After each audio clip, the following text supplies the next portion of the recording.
Alright, mega love shoutout. Good morning. Nandito tayo kay Attorney Enzo Recto. Meron yung sinabi ni Defensor kahapon, di ba? Minura-mura niya si NBI Director Matibag. Paano ba naman? Kakasuhan. Kailan? Bukas. Friday bukas. Kakasuhan na itong si Mike Defensor. Diyos ko Lord. Pakinggan natin.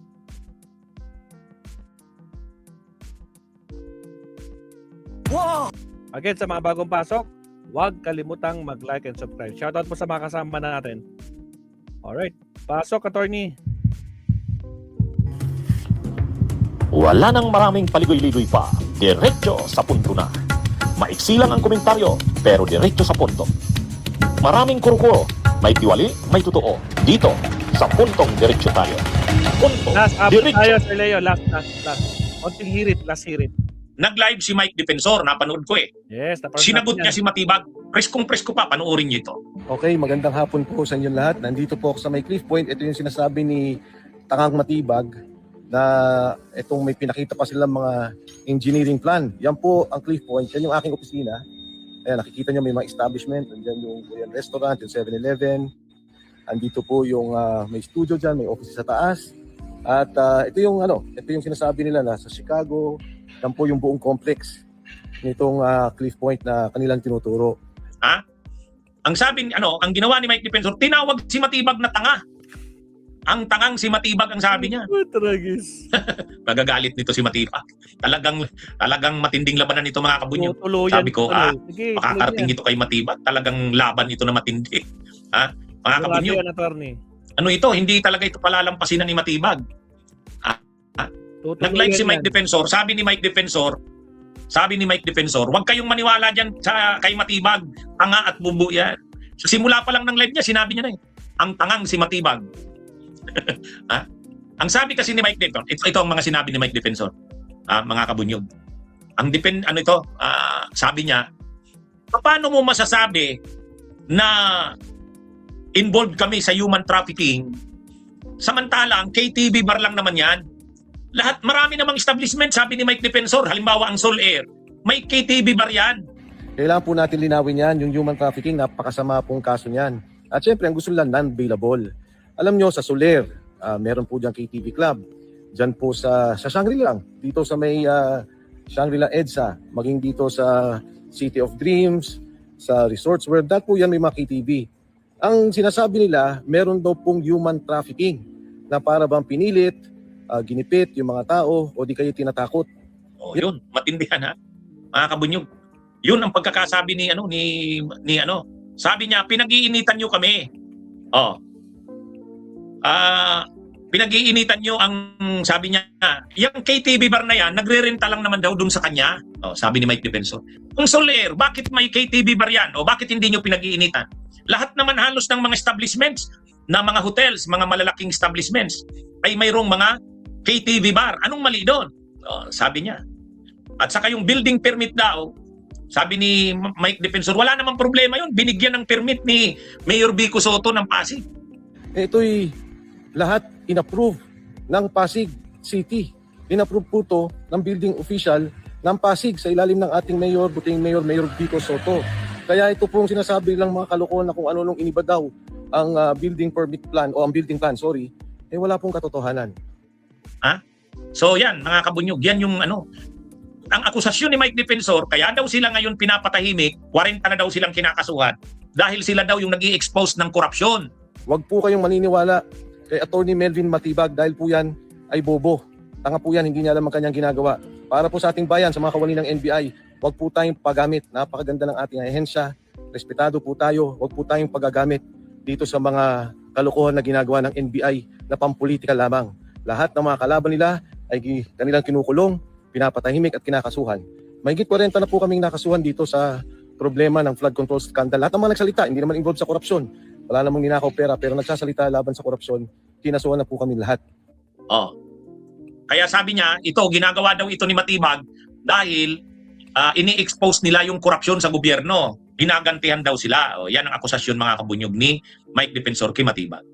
Saka kahit daw yung asawa ni Matibag, congresswoman kasi ng Laguna, yung bahaging San Pedro. Kaya sabi ni Mike Defensor, yung asawa mo nga, tumanggap din yan ng mali-malitang pera, di ba? Yun din ang akusasyon nila.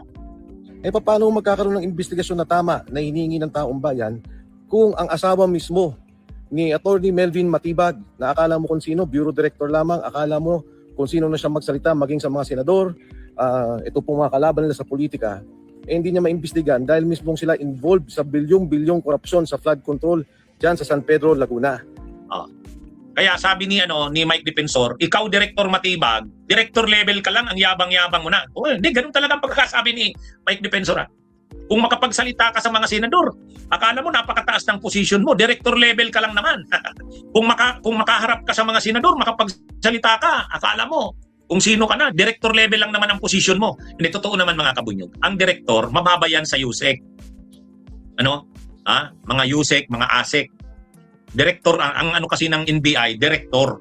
Ewan ko lang kung ang level niyan ASEC. Pero yon, ang akusasyon ni Mike Defensor kay director ka lang, yabang-yabang mo kung makapagsalita ka. Lalo nakaharap mo yung mga senador, akala mo, ka-level mo na yung mga senador. Mukhang naiinggit si Mike Defensor kay Matibag. Kasi talagang maano si Matibag. Kahit director lang ng NBI, pag nakikipag-usap sa mga senador at saka mga matataas na opisyal, matindi.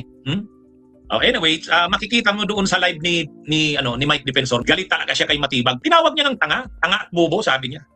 Sabi ko, ito na. Talagang na ito. Hindi, alam na rin kasi alam na rin ni Mike Defensor, tuloy na talaga yung kaso niya sa Friday. Inanunsyo na inanunsyo na. Pero ang sabi ni Mike Defensor, haharapin niya daw yan. Haharapin niya daw yung kaso na yan, hindi niya yan aatrasan. Anyway, alamin na lang natin kung ano yung depensa dyan ni Mike Defensor. Ang mali kasi kay Mike Defensor, sa totoo lang, ang mali din naman dyan kay Mike. Tarakan pa tayo, mabsat. Again, sa mga bago pasok, baka naman, huwag kalimutang mag-like and subscribe. Ay, walang sounds. Ang mali kasi kay Mike Defensor, sa totoo lang, ang mali din naman dyan kay Mike. Binigyan sila ng pagkakataon ng NBI na magpaliwanag yan. Kaya lang, ang sabi ni Mike Defensor dyan, hindi namin haharapin yung NBI dyan. Wala naman kaming maasahan dyan. Para alam ko, ganun yung statement niya doon. Sabi niya, wala siyang tiwala sa NBI. Siguro, ang strategy ni Mike, doon na sila haharap sa DOJ. Sa NBI, hindi sila humarap. Hindi siya humarap. Kasi ang sabi niya, wala naman yan. Ano na yan? Ang NBI may pattern na ng mga harassment ng mga sinasampang kaso, kaya wala na yan. Kaya syempre, kung hindi siya nagpaliwanag sa NBI, ay di talagang tutuluyan siya ng NBI. Kaya ito na. Sabi naman ni Director Matibag, hindi pa nga daw sila Julie Defensor at yung anak ang nakikita nilang may malaking pananagutan, si Mike Defensor mismo. Kaya ito mga kabunyog, medyo mainit na ang sitwasyon ngayon kasi palaban si Mike Defensor sabi niya, tanga at bobo yan si Matibag, huwag kayong maniwala.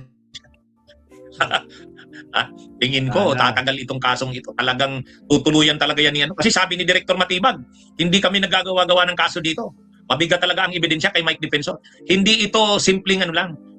Prostitution ito. Qualified human trafficking ito. Agoy. Yan Ang depensa naman ni Mike Defensor, lahat naman daw may KTV bar. Ang mga malalaking hotels daw tulad ng Soler, bakit sila pinag-iinitan? Bunyog! Right. Halikan! Salamat, Attorney Enzo. So, ayun nga, di ba? Talagang problemado na, Sir Leonardo, itong si Mike Defensor. Nakita na talagang nagwawala kahapon sa galit. Paano ba naman? Nag-declare na si NBI Director na kakasuhan bukas, Biyernes. Ay, Diyos ko po. Shout out Leonida Serafors. Shout out po, shout out. Good morning, good morning. Siya, Mabsat, ito na talagang, pasensya na, overtime na ako ngayon. Mag-live na lang ulit tayo mamaya pagbalik ko mamaya, no? Tingnan natin. Tingnan ko, makabalik ako siguro mamaya. Ngayong umaga pa, try ko. Kasi may kailangan akong kailangan ko habulin yung bangko, no? Kasi meron tayong bibilhin, no? Alright, maraming salamat. Elena Garcia, shout out. Lawyer ba si Defensor? Hindi. Siya, may-ari ng KTV bar ganun, na may kasong non-bailable. And then I'm not sure, pero sa tingin ko hindi siya lawyer. Ayun. Bakwan, Leonida, Winnie Artos, at saka sa lahat, maraming salamat po. Guys, huwag kalimutan